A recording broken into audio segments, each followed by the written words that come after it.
Jangan terlalu sombong untuk menunjukkan superioritas, untuk dipuji, untuk local pride. Nah, itu salah, saudara-saudara, salah. Jadi harus ada strategi yang lain, dan itu Anda harus belajar dari Sintayong. Sintayong dalam hal ini sangat penting, sangat cerdas, sangat pintar untuk bisa mengatur mana pertandingan yang harus dimenangkan dengan skor telak dan mana pertandingan yang harus diselesaikan dengan cukup imbang. Halo saudara-saudara, jumpa lagi dengan komentator gadungan di sini. Dengan komentator yang gadungan. Seperti biasa saudara-saudara, kalau kita sudah bertemu, pasti akan ada yang kita bicarakan, baik yang bermanfaat maupun yang tidak bermanfaat, baik yang berguna maupun yang tidak berguna, baik yang serius maupun yang hanya sekedar basa-basi. Bebas saudara-saudara, bebas. Yang penting sopan. Hari ini saudara-saudara, kita akan bicara tentang SEA Games, tentang lawan-lawan timnas Indonesia U22 yang akan dihadapi di SEA Games 2023 di Kamboja mulai hari Sabtu mendatang, saudara-saudara. Memang banyak yang bilang Indonesia ini masuk di grup ringan, masuk di grup A, grup mudah, lawannya kecil-kecil, lawannya gampang bisa dilibas. Tetapi saudara-saudara, apakah ini benar? Lawan kita mudah? Apakah Indonesia akan semudah membalik telapak tangan? Nah, ini yang akan kita bahas di edisi kali ini, saudara-saudara. Karena begini, sepak bola itu bukan matematika. Sepak bola itu bukan ilmu pasti yang bisa diprediksi kebenarannya. Ada banyak faktor yang bisa membuat Indonesia bisa menangis, saudara-saudara. Jadi, jangan sombong dulu, jangan terlena walaupun lawan adalah lawan-lawan yang mudah. Kita terhindar dari Thailand, kita terhindar dari Vietnam, kita terhindar dari Malaysia di fase grup. Nah, seperti apa ini saudara-saudara? Akan kita bahas di edisi kali ini.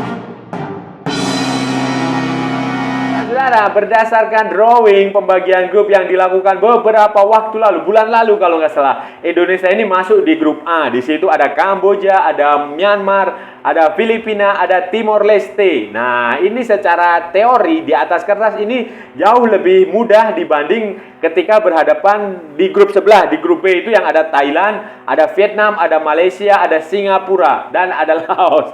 Tetapi saudara-saudara, apakah ini benar-benar grup mudah? Oh, tidak saudara-saudara. Tidak. Di sepak bola itu tidak ada grup mudah, saudara-saudara. Kita ambil contoh saja begini. Pertandingan pertama, Indonesia akan bertemu dengan Filipina di Stadion Olympic Stadium Phnom Penh. Pertandingan pertama tanggal 29 April 2023 hari Sabtu, dan akan di sekitar jam, kalau nggak salah jam 16, jam 4 sore waktu Indonesia Barat. Nah, apakah Filipina ini lawan yang mudah? Oh tidak, saudara-saudara, tidak. Pertama ini yang kita harus mencatat, timnas Filipina ini misterius karena kita tidak punya catatan rekaman pertandingan mereka beruji coba. Mereka menggelar uji coba, iya itu sudah pasti, tetapi tidak ditayangkan langsung seperti di Indonesia, di televisi Indonesia. Jadi kita akan kesulitan untuk menganalisis cara bermain mereka. Sebaliknya, Filipina akan dengan mudah menemukan rekaman pertandingan Indonesia di YouTube. Dua pertandingan melawan Lebanon itu bisa dianalisis, saudara-saudara. Dan pertandingan-pertandingan sebelumnya juga bisa dianalisis. Karakter permainan Indra Syafri itu bisa dianalisis dengan mudah oleh tim Filipina, oleh pelatihnya Filipina. Dan adalah saudara-saudara adalah materi pemain Filipina. Timnas Filipina U22 ini dilatih oleh Rob Gear panggilannya. Itu dia adalah mantan pemain nasional, kapten. Dulu pernah jadi kaptennya Filipina, timnas Filipina waktu Piala AFF tahun berapa ya? 2014, 2000, ya pokoknya 2000-an itulah, 2014-an itulah, 2012 apa 2014 apa 2016 ya, pokoknya tahun-tahun segitu dia 2010-an lah pokoknya. Nah, itu 2000 segitu. Itu dia dulu adalah pemain tim nasional Filipina. Dia adalah naturalisasi. Jadi dia lahir dan besar di Inggris dari bapak orang Inggris dan ibu orang Filipina. Sewaktu waktu bermain, dia main di banyak klub Inggris seperti Wimbledon, seperti Cambridge, seperti Southampton, seperti Ascot. Pokoknya klub-klub di level bawah, dan dia sudah punya tim nasional Filipina itu sejak 2009 sampai 2015 itu dia bermain sekitar 66 pertandingan dengan 2 gol. Posisinya adalah center back. Nah, ini akan berkaitan dengan nanti yang terjadi saat dia menjadi pelatih, saudara-saudara, karena dia posisi center back. Robert Gier ini adalah pelatih yang punya karakter defensif yang sangat bagus, saudara-saudara. Dia sebelumnya melatih tim sepak bola wanita Oxford University di Inggris, kemudian Reading FC Women di Inggris juga. Sekarang dia balik ke Filipina mulai tahun 2023 ini. Nah, karakter si Rob Gier ini adalah defensif. Dia sangat rapat, pertahanannya akan rapat, dan dia akan mengandalkan serangan balik. Dia akan mainnya taktis dengan kemungkinan dengan bola panjang dari sayap, kemudian dari belakang langsung menus, dan ini akan menjadi memanfaatkan kelemahan Indonesia yang sering melakukan kesalahan sendiri, sering melakukan blunder, sering melakukan terlalu banyak menguasai bola tanpa hasil. Itu yang karakter Indra Safri ini akan kontra sekali dengan karakter Rob Gier, dan ini sangat berbahaya. Menunjang taktik Rob Gier ya, itu waktu di SEA Games 2023 khususnya melawan Indonesia, dia memanggil banyak pemain bagus. Beberapa di antaranya adalah naturalisasi, dan ada juga yang sudah naturalisasi dan sudah main di timnas senior di FIFA Matchday bulan lalu. Salah satunya itu pemain berusia 18 apa 17, itu adalah pemain keturunan pemain Filipina kelahiran Spanyol, dan tidak main-main, saudara-saudara. Dia adalah pemain Atletico Madrid U18 atau 19. Nah, pemain masa depan namanya Santiago Rublico. Santiago Rublico ini posisinya adalah fullback kanan, dan oleh banyak media di Spanyol itu dia dianggap punya potensi untuk masuk ke tim utama Atletico Madrid dalam beberapa tahun ke depan. Konon katanya mainnya mirip dengan Dani Alves. Dani Alves yang fullback legendaris Brasil itu dia. Dan ini akan menjadi pemain yang sangat diandalkan oleh Rob Gier ketika melawan Indonesia maupun melawan timnas lain di SEA Games nanti, karena kemampuan dia bermanuver dari sayap kanan ini sangat bagus, saudara-saudara. Saya sudah melihat beberapa potongan video dia di tim waktu di Atletico Madrid ini cukup bagus lah, dan ini akan menjadi masalah di sektor kiri Indonesia, yang di situ ada siapa ya, Pratama Arhan. Nah, ada Pratama Arhan di situ, yang kalau Pratama Arhan terlalu banyak maju, terlalu fokus untuk menyerang, ini akan menjadi titik lemah yang bisa dimanfaatkan Rob Gier Rublico ini. Ini yang harus diwaspadai. Pertandingan pertama bisa mengalahkan Filipina, saudara-saudara, maka beban Indonesia akan lebih ringan di pertandingan berikutnya. Karena biasanya, saudara-saudara, biasanya tradisinya Indonesia itu kalau menghadapi pertandingan pertama itu selalu susah, selalu berat, selalu grogi, selalu nervous. Itu terjadi di semua level, di timnas senior. Contohnya waktu di Piala AFF kemarin, kemudian di Timnas U20 waktu di Piala Asia U20. Nah, itu semua begitu. SEA Games tahun sebelumnya itu selalu begitu. Jadi kalau dia bisa mengalahkan Filipina, bisa mengalahkan ya menang ya, akan beban berikutnya akan mudah, karena lawan yang dihadapi adalah Myanmar. Myanmar ini, saudara-saudara, dia menggelar training camp, pemusatan latihan di Thailand, dan menggelar 4 pertandingan uji coba dengan hasil 1 kali menang, 3 kali kalah. Semuanya melawan klub dari Thailand, klub lokal Thailand lah, klub junior Thailand, klub lokal di sana. Dia menang melawan Bangkok FC, kemudian kalah dari Samut Songkram, kalah lagi dari Ratchaburi, dan kalah lagi dari Custom United dari Thailand. Pelatihnya adalah dari, kalau nggak salah itu pelatih Myanmar itu dari Jerman. Dari Jerman itu namanya Michael Michael Veitenbeiner. Dan dia memanggil banyak pemain, ada 27 pemain yang ikut pemusatan latihan selama hampir sebulan lebih lah. Itu di Thailand itu. Cuma kan ada satu pemain yang kemungkinan bisa bergabung atau tidak karena dia main di Malaysia, di Selangor, namanya Hein Tet Aung. Nah, ini kan tergantung nanti kalau klubnya bisa mengizinkan, ya dia akan bergabung. Kalau tidak, ya tidak. Dan ini dia pemain penting, pemain nomor 10. Selain Myanmar, Timor Leste juga tim yang misterius, saudara-saudara. Misterius. Mereka ini dilatih oleh pelatih asal Korea Selatan, namanya Park Sun Tae. Nah, Park Sun Tae ini dia bekerja mulai tahun ini 2023 untuk kemungkinan untuk saat ini dia melatih timnas U22, timnas junior untuk di SEA Games 2023. Nanti kalau hasilnya bagus ya dia bisa naik ke level senior. Kemudian pemainnya juga tergolong misterius, saudara-saudara. Mereka mengumumkan ada 26 pemain yang dibawa ke pemusatan latihan di Thailand, di Bangkok. Di Bangkok mereka pemusatan latihan di situ selama sebulan melakukan beberapa uji coba. Nah, dengan kondisi seperti ini, apa yang harus dilakukan oleh timnas Indonesia? Nah, timnas Indonesia nantinya, saudara-saudara, ini saran saya, kalau Indonesia sudah bisa mendapatkan poin dari Myanmar menang lawan Myanmar dan menang lawan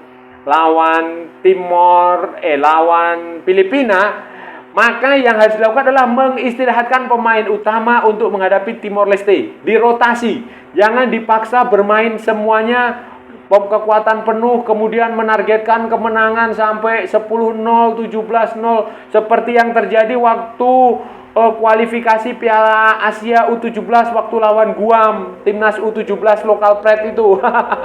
Itu jangan. Jadi simpan tenaga supaya nanti waktu lawan Kamboja di pertandingan terakhir fit dan tidak ada yang terkena akumulasi kartu supaya nanti waktu semifinal bisa tanding semua. Karena apa? Yang penting adalah menang, saudara-saudara. Yang penting menang, dapat poin. Tidak peduli berapa jumlah golnya, tidak penting. Karena nanti kalau pertandingan terakhir Indonesia bisa mengalahkan Kamboja, otomatis lolos sebagai juara grup.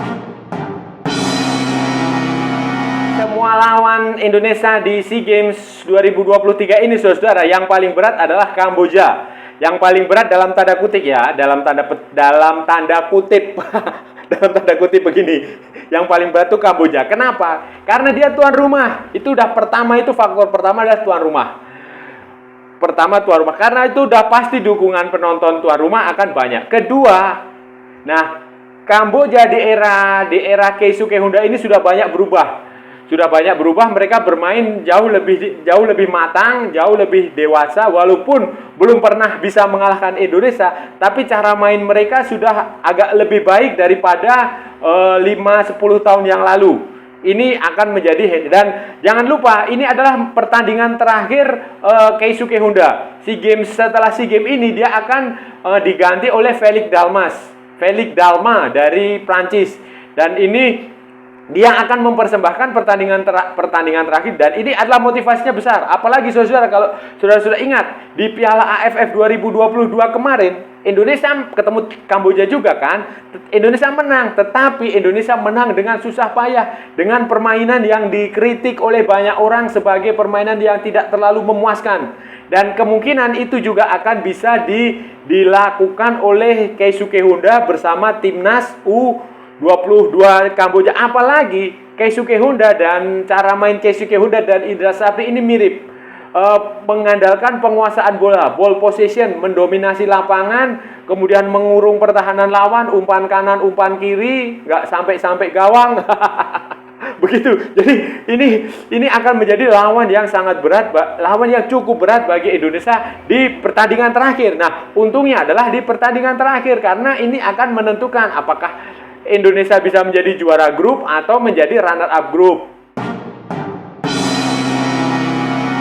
Ini punya beberapa pemain yang harus diwaspadai, diperhatikan.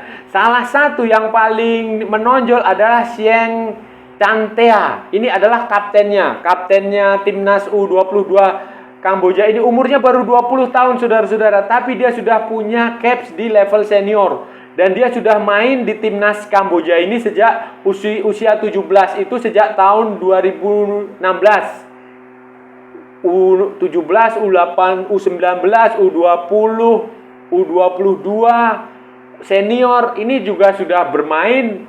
Dan kemarin dia juga ikut di Piala AFF, saudara-saudara. Piala AFF, kalau saudara-saudara ingat, dia ikut di Piala AFF 2022. Dia mencetak 1 gol waktu lawan Thailand. Waktu lawan Thailand di AFF 2022, waktu Kamboja kalah, kalau nggak salah itu kalah 1-3 itu. Dan sebenarnya permainan Kamboja bagus. Si Sieng Chantea ini, dan Sieng Chantea ini, saudara-saudara, kalau saudara ingat waktu SEA Games 2019. Jadi ini dia menjadi SEA Games ketiga dia.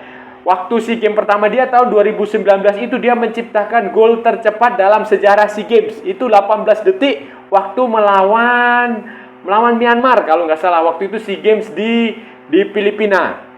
Dan otomatis dengan 3 kali main di SEA Games dan usianya baru 20 tahun, ini anak ini sudah matang. Bayangin, di usia 20 tahun dia sudah punya 26 caps di timnas senior. Di pertandingan-pertandingan FIFA Matchday maupun di Piala AFF maupun di pertandingan-pertandingan senior lah pokoknya 26 dengan 3 gol. Bayangin, ini kan ya hampir sama dengan pemain Indonesia kayak si siapa itu Ramadan, Rizky Ridho, malah Rizky Ridho baru 12 sudah. Rizky Ridho bener. Rizky Ridho itu hampir 20-an. Witan Sulaiman juga hampir 20-an. Itu saudara-saudara. Jadi ya ini bahaya pemain ini harus diperhatikan serius.